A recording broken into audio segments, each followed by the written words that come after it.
On April 3rd, 2025, a defining chapter in Ghana's mining history began to unfold inside the opulent halls of the Kempinski Hotel Gold Coast City in Accra. The occasion was grand, vibrant, and full of promise as high profile guests gathered for the official inauguration of the Association of China Ghana Mining LBG or ACGM. But this was not just a routine ceremony. It was the beginning of a bold new partnership that aims to reshape Ghana's mining sector in ways never seen before. Quick reminder for those who haven't subscribed to our channel, please do so to stay updated on such insightful content and help us reach our goal of 30,000 subscribers by the end of this month. Your support means a lot.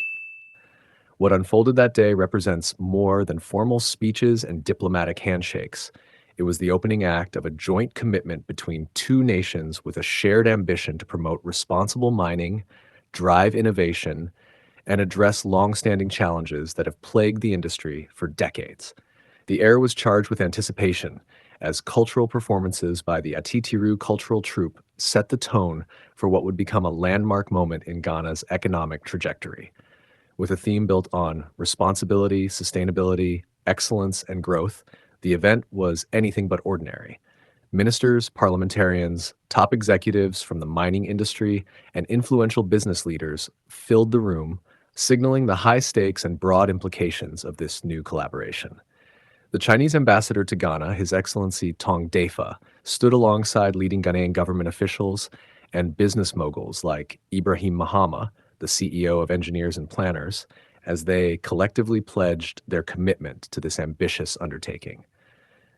What makes this partnership stand out is the magnitude of its intentions and the diversity of stakeholders involved, from the Chinese mining giants like Chifeng Gold, Shandong Gold, Ghana Manganese Company, and JH Resources Exploration, to key Ghanaian ministries like Lands and Natural Resources, Youth Development, and Environment. The message was clear. This was not just a business alliance, but a movement rooted in shared values and mutual respect. The association, operating as a nonprofit, is designed to serve as a bridge between Chinese companies and the Ghanaian government, as well as the communities most affected by mining activities. At the core of this initiative lies a determination to root out illegal mining, commonly referred to in Ghana as Galamsey, and replace it with ethical, lawful, and technologically advanced mining practices. As the spotlight turned toward Minister Emmanuel Arma Kofi Bua, who delivered remarks on behalf of President John Dramani Mahama, the tone of the event deepened. He spoke candidly and passionately, describing the ACGM as a beacon of integrity. He didn't mince words when addressing the ongoing threat of Galamsey, calling it an act of environmental terrorism and economic sabotage. These were not empty declarations. The government's hardline stance on illegal mining and its commitment to enforcing regulatory compliance was emphasized time and time again. But perhaps most crucially, the minister underscored China's potential to elevate Ghana's mining industry through the infusion of technology, expertise, and capital. Yet even amid the optimism, the event did not ignore the shadow of skepticism that still lingers in the hearts of many Ghanaians. Over the years, there has been growing concern about the environmental damage linked to some foreign mining operations, especially those involving illegal Chinese miners. Forests have been stripped, rivers have been poisoned, and rural communities have often borne the brunt of unchecked exploitation. Social media has amplified these fears, creating a landscape of distrust and frustration. And so, for this partnership to work, transparency, accountability, and local empowerment must be more than talking points. They must be lived principles. It was against this backdrop that Ibrahim Mahama stepped up to speak, delivering a heartfelt yet direct message to the Chinese mining firms in attendance. As one of Ghana's most respected entrepreneurs and a man with deep roots in the mining sector, his words carried weight. He challenged Chinese companies to go beyond profit and become real partners in Ghana's progress. He urged them to invest in skills transfer, to create jobs, and to help Ghana move beyond the mere extraction of raw materials. Using Cardinal Namdini mining as a case study, he highlighted how adherence to safety standards, community engagement, and lawful operations can transform not just perceptions, but outcomes. His appeal was not just a call for better business practices. It was a plea for respect, for dignity, and for a new kind of collaboration that leaves no one behind. Perhaps one of the most pivotal announcements of the day came with the unveiling of the China-Ghana Mining Community Development Fund. This fund is not just symbolic, it is structured, transparent, and designed to have a direct impact on mining communities.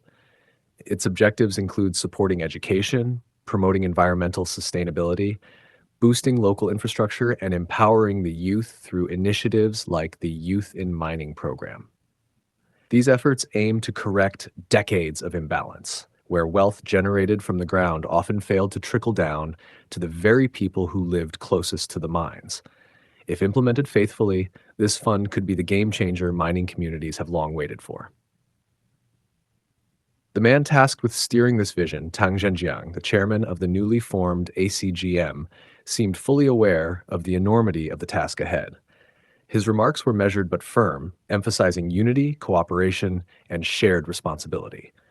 He expressed readiness to collaborate with key Ghanaian ministries to build a mining sector that not only boosts GDP, but also uplifts the most vulnerable. For Tang and his leadership team, which includes Secretary General Kevin Chen and Deputy Chairman Kevin Wu, Li Binshu, and Qingming Tang, success will not be measured by output alone, but by the tangible improvements in the lives of ordinary Ghanaians. The broader context of this partnership cannot be ignored. Ghana's mining sector is a linchpin of the national economy, accounting for more than half of all foreign direct investment and a significant chunk of export revenues. Yet, despite its vast potential, the sector has been weighed down by mismanagement, corruption, and unsustainable practices. President Mahama's administration has made it a priority to overhaul the regulatory framework, decentralize decision-making, and enforce strict environmental policies. These reforms are necessary, not just to attract investment, but to ensure that investment serves the public good. The China-Ghana partnership, as embodied by the ACGM, is an opportunity to correct course. It is a chance to align foreign capital with domestic development goals. It's a platform where the sharing of technical knowledge, such as underground mining techniques and ore processing innovations, can give Ghana a competitive edge in global markets. More importantly, it is a test of whether international cooperation can be truly equitable, where both nations walk away stronger, more respected, and more prosperous. But make no mistake, this journey will not be easy. The ghosts of past partnerships gone wrong still haunt the public consciousness. The road to trust is long and winding, and every misstep will be magnified. For this reason, the emphasis on transparency, community engagement, and rule of law must be unwavering. If Chinese firms can embed themselves in local communities, not just as employers but as partners in development, then perceptions will change. If Ghanaian regulators hold all players accountable, regardless of nationality, then faith in the system will be restored. As the event drew to a close and the dignitaries exchanged final greetings, there was a quiet sense that something truly significant had occurred.